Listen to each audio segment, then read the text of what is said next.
नमस्कार शेतकरी मित्रांनो, स्वागत आहे तुमचं सर्वांचं आपल्या यूट्यूब चॅनलमध्ये. मित्रांनो, बऱ्याच दिवसापासून महाराष्ट्रामध्ये पावसाने चांगली दडी मारली आहे मित्रांनो.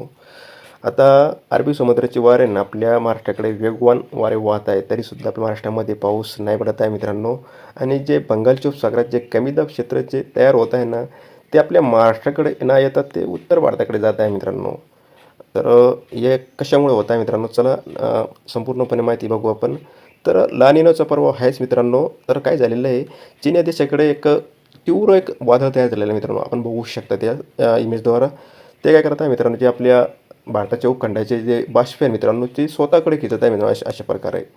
आणि त्यामुळे जे बाष्प तयार होत आहे मित्रांनो, ते आपल्या भारतातून ते आपल्या जे चक्रीवादळ आहे त्याच ठिकाणी जात आहे मित्रांनो. त्यामुळे सुद्धा महाराष्ट्र आणि दक्षिण भारत, मध्य भारतामध्ये पावसाची शक्यता फार कमी झालेली आहे मित्रांनो. आणि आता पुढील काळामध्ये पाऊस केव्हा वाढणार मित्रांनो. आता हे वादळ आहे ना पुढे जाणार मित्रांनो, ते कमी होणार. आणि त्यामुळे काय होणार मित्रांनो, जे बंगालचे उपसागर आहे ना, या ठिकाणी वाऱ्यांची दिशा आहे ना, म्हणजे वारं आहे ना वेगवान वाहत आहे ना, ते कमजोर होणार, आता ते मंद होणार. मग ते या ठिकाणी नाही ठिकाणी कमी दाब क्षेत्रात ती रूपांतर होणार. आणि ते ना मित्रांनो, उत्तर भारत म्हणजे ते बंगालच्या खाडीत न होता ते दक्षिण बंगालच्या उपसागर तयार होणार.